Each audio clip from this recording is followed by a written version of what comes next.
All right, good afternoon, everybody. Welcome to Tales at 2, again here at Cedar Run. I'm Miss Erin. I appreciate everyone that's been coming out every afternoon, checking out our live feeds. We're trying to keep it fun and exciting for all of you, coming up with new ideas and new things that we want you to check out. We also appreciate all the donations that everyone's been giving us here at Cedar Run.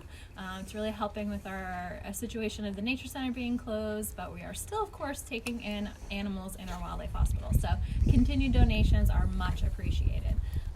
Today at 2, right about now, we will be posting on our Facebook page that one of our board members is willing to match donations made on Facebook up to $5,000 in the next week. So any donations you make via Facebook will be doubled dollar for dollar in the next week. So we appreciate if you guys are able to make a donation.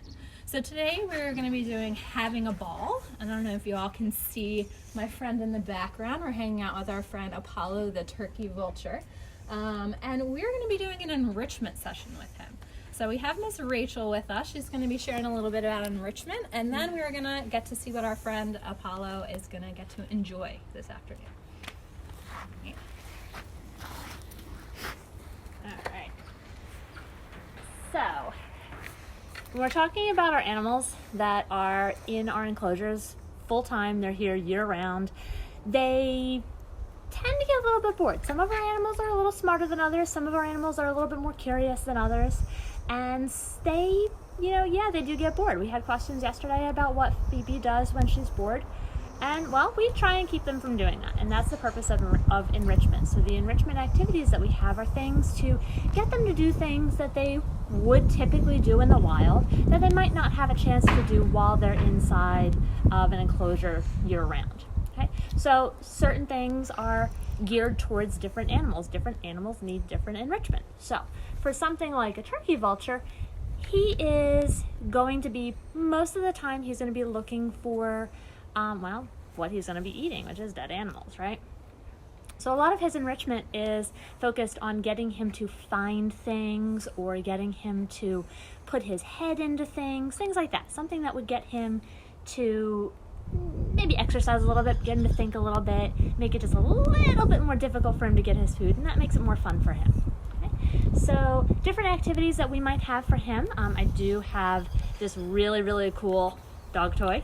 Okay. Now what this does is we'll put his food inside of this. It'll roll around. It might make it a little harder for him to get his food, but he'll definitely get the treats inside. It acts like a treat ball for a dog. Okay? We also have, depending on the animal, there's a bunch of different things that we can do. This one is literally just a paper bag with some scraps of paper in it. We'll put the food inside of it and give them a chance to scrounge around and scavenge for the food inside. Okay?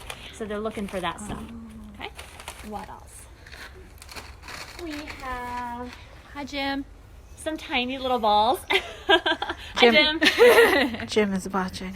We have some little balls that might be for some smaller animals. Okay, so this one is actually for one of our quails. So we might put some food in there. We might just put this entire thing inside the enclosure and let them investigate it. Okay, so sometimes the animals aren't looking for food necessarily. Sometimes they're looking to see if something is trying to get them. Okay, so they might be a little bit wary. So it gives them something new to experience. Okay, along those lines, we have things like these for our crows. Okay, so this is a puzzle ball. Okay, so we might put food inside of it. We might just put the entire thing inside just for something new for them to investigate, something for them to pick at, something for them to play with. Okay, so, and again, these are all different activities and different things that we have for each of them. Do we have questions already? About turkey vultures. So it said when we start questions. We'll get to him. Don't worry. This is a fun one. You may have seen these hanging around outside on some of our enclosures if you've come by lately. So this is literally just a couple CDs. Okay? You see this mirrored on both sides, so we have the shiny part. This is either going to attract animals. Okay, so it's going to attract the attention of things like crows or our blue jays. If you might have seen these on the side of our blueberries enclosure of our blue jay. These things are going to attract them. They're going to be curious about it, like I said. So it's just something new for them to experience, something a little bit different that they might not see on a day-to-day. Same goes for this one. Sometimes our enrichment activities have sounds. Okay? So we've got this really, really cool thing. This one is probably going to be for the raccoon because it's a little bit heavier to manipulate, and he needs to be stronger. So he might pull things up. We might put some little treats inside for him to play around with it. It's got the bell down there, so it's got a sound aspect. There's a whole bunch of things that we can do with this. This is a neat one. I like it. Okay. And then the last one. Sometimes the enrichment is just as simple as giving them something to tear into. So some of our animals like and need to be able to tear into things. So having something like this, it's bright colored, it's fun, it's fluff. It's something that they can just rip apart and have a ball doing it. Okay? All right. So now for Apollo, what we have for him today is actually a really, really cool one. Hang on.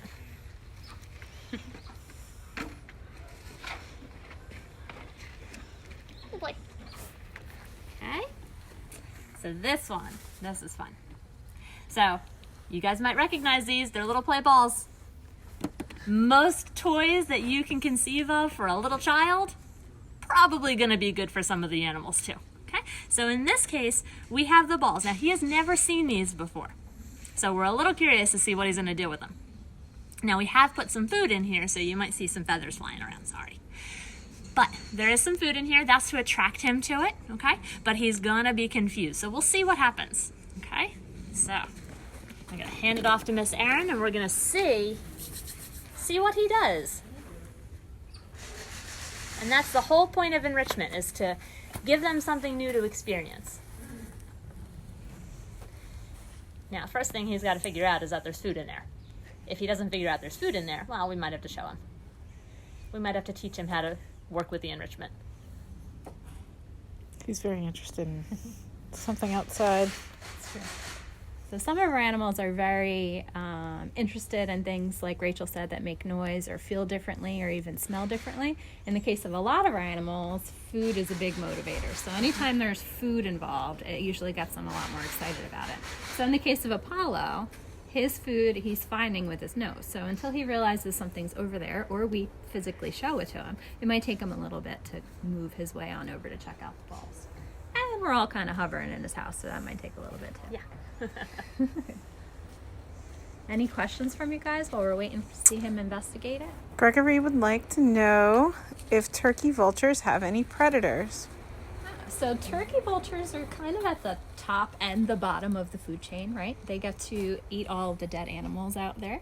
But they do still have predators themselves. When they're down on the ground eating a dead animal that they found, it makes them kind of vulnerable to any larger animals that come along. So they could be attacked by another raptor. They could be attacked by a coyote or a fox or something like that. But these guys are pretty large, so they're not going to be a food item for too many different animals because of their size. But they have some advantages to help them with that. These guys, when they are feeling threatened, they're of course going to try to fly away. But they also do something kind of gross if they get upset. Does anyone know what that is? Some of our friends that may have heard us talking about vultures before may know. No guesses? So vultures, a lot of times if they're upset, they like to throw up. They vomit. So think about how nasty that's going to be if they just ate something dead, right? So it might actually make them a little bit lighter and they can fly away quicker. But other times it actually might become the food of the animal that's trying to eat them, right? Isn't that kind of gross? I know. But it works for him, doesn't it? All right, let's try. Miss Rachel, you want to try to show him there's some food in there? Of course. Hey, Paula.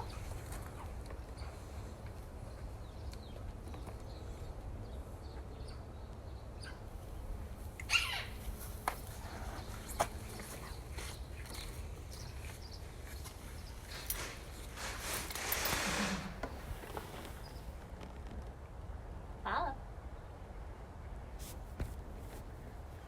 What do you think?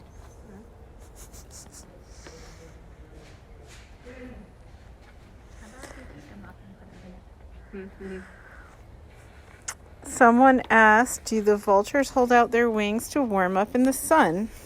They do. Yes, So they do. our vulture friends, again, because they eat dead stuff, they have a lot of adaptations to help them do that. So one of them actually is sitting in the sun. Can anyone think of why they'd want to sit in the sun if they eat dead things? No thoughts? So these guys, because they're eating stuff that's already dead, there's a lot of bacteria and different germs and things on that dead animal. So they're getting it on their bodies as well. So when they sit in the warm sunshine and they spread out their wings, they're able to kind of bake off all that bacteria. Their body gets really warm, right? If you guys go outside in the summer in a black shirt, your body's going to be a lot hotter than if you go out in a white shirt.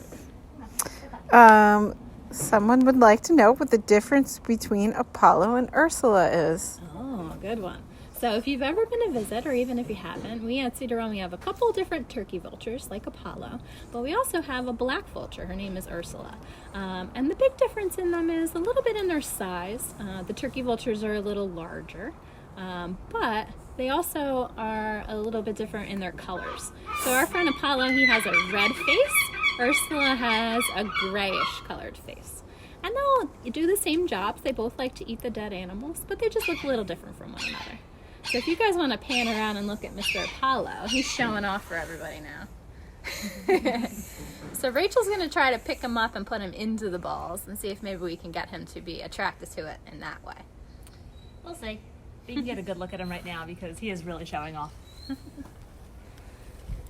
You can see his long, long wings, his red face, all the dark feathers. Like Ms. Erin was saying, those will kill all the bacteria. That'll keep the heat. It'll absorb the UV rays and start to kill off all the bad bacteria. Someone would like to know if they shed their feathers. Birds do shed their feathers. It's a process called molting. And what that means is that they are going to get rid of every single feather on their body. But it doesn't happen all at once. It's going to happen a little piece at a time. So as the feathers get older, as they get worn, then they're going to start to fall off. They're going to peel out. Really cool fact about them when they're molting, when they shed their flight feathers, okay, so all the ones on their wings that they use to fly, those ones, they actually shed one feather on one wing and then the corresponding feather on the other wing. So they'll actually shed the same feather on both sides so that they can still fly when they're molting. Some birds don't do that. Some birds just shed everything all at once and they're grounded for a little while. But vultures, they like to stay up. Someone would like to know why Apollo is here. So Apollo is here. Let me turn around so you can. Apollo is here because he's imprinted. And what that means is that he was raised by people. So he came into our hospital, when was it? I want to say 2013. I could be wrong about that. Okay. So he came into our hospital as a young bird. He had been raised by people. People were hand feeding him. People were around him. And unfortunately, when birds are young, that means that they don't understand that birds are what they are. They're still going to do all the same thing that birds do. They just don't realize that they have to associate with other birds. So, oh my goodness. Okay. So right now, he doesn't really like other vultures. He would not be good to hang around other vultures. And because of that, he can't go back out in the wild. He wouldn't know to go hang out with other vultures. He wouldn't flock with them. He wouldn't fly south with them. And he was never really taught how to be a vulture, not by other vulture parents. So he does what he knows on instinct, but he really likes to hang out with people. You gonna fluff? Yes, you are.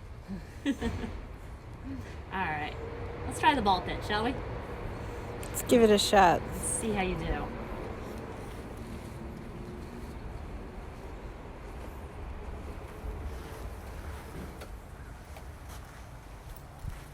see, huh?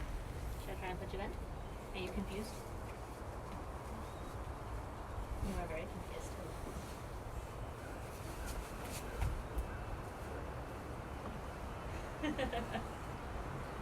Maybe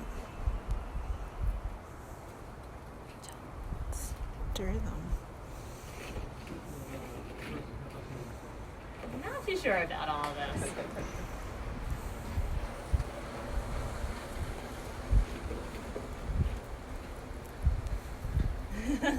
Uh-oh. Does anyone have any ideas of why they think maybe he's not wanting to play with it.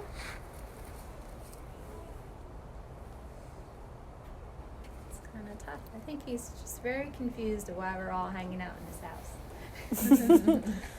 But maybe if we're lucky, we can at least see him eat. Mm-hmm. So you all maybe can see in the background there's one of his lost feathers, kind of right behind where he is. That's probably one of his wing feathers, nice and big and long and strong. Yes, that's a nice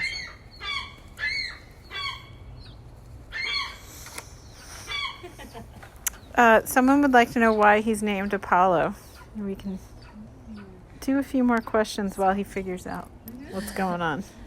So the god Apollo, one of his token animals is actually the vulture. So yeah, we have a lot of gods and goddesses names, a lot of Native American names, and we thought Apollo fit him pretty well. If you guys go on our website and look up the names of our animals and then search those names, most of them have meanings of some other kind. We try to make their names fit the animal that they are or the personality that they have, just so we're not naming them, Spot and Joe and silly names like that. So you guys can probably hear there's a lot of noises in the background. If you can hear the little bit of chirping that's going on, that's our red-shouldered hawk, Tilly. She has something to say because we're all hanging around making noise. We also had at the beginning of the video, we had our Merlin, Rhiannon, making some noises. So there's a lot of stuff going on. Oh, and of course our gulls are making some sounds too. They're always really chatty. All right, so does anyone have any other questions about vultures? Obviously our friend's not going to hang out and play with the balls today, but we can still teach you a little bit about some vultures if you'd like. I'm going to try this too. What is the bird in the background? That's probably Tilly. That's probably Tilly. If it's like a little chirp chirp, that's our red-shouldered hawk. How fast can they fly? They actually don't fly very fast at all because their bodies are so big. They're going to mostly be soaring. Once they get up to the wind and where they want to be, they're not moving very quickly at all. I don't know the exact mile per hour though. Where do they build their nests? Where do they build their nests? These guys actually are funny. They don't really build a nest. They don't really use sticks or anything like that. So usually they will do what's called a scrape, or like just a little hole in the ground that they've dug themselves. Or depending on where they live, they might be on the edges of cliffs, rocky spots. They don't really have a cushy nest like a lot of other birds do. Oh, he's eating. He's not playing with the balls, but he's eating. Trying something. Oh, yes, he is. So because our friend Apollo eats dead things, he's pretty easy to feed most of the time. He just wants it to be a little bit stinky. He's not too picky about his food. But there's one thing that he really doesn't like, and that's fish. Which is kind of funny because fish are smelly even when they're not dead. But Apollo's never been a big fan of fish. Whenever we give it to him, he doesn't really like to eat it too much. Probably because it's something that a vulture wouldn't normally eat, right? You're not going to find too many dead fish hanging around. They're usually washed up on the shore where the vulture's not really going to be, or they sink down to the bottom of the lake or the ocean. We have a lot of questions. I don't know. Questions. Yeah. Right. Go for it. Let's see. We asked that one. Where do they build their nest? How fast? Bird in the background. What is their lifespan? These guys actually live a pretty long time. So Apollo's only like 6 or 7 years old, but they can live to be into their 30s, maybe even 40 or so in captivity. So because they're a larger bird, and like I said earlier, they don't have a ton of predators that they need to worry about, usually they do have a pretty long lifespan. But there's one issue that vultures do have, and they have a lot of issues with the food that they're eating being compromised. So maybe it has chemicals in it. Maybe it has buckshot in it from the animal being shot and left behind. So a lot of times our vulture friends, because they're eating dead stuff, they have a lot of issues from that too. Why are their nostrils so big?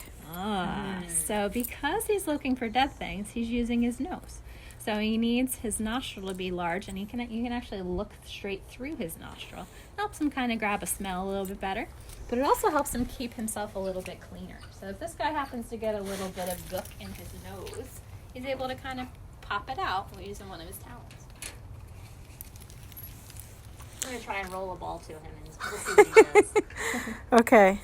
Experimentation time. That's it. Whoa. Scary. Scary, but still wants to get it, maybe.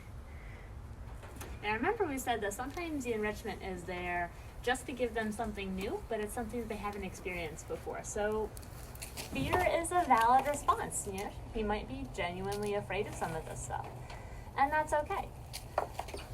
Okay. Any more questions? What is his favorite food?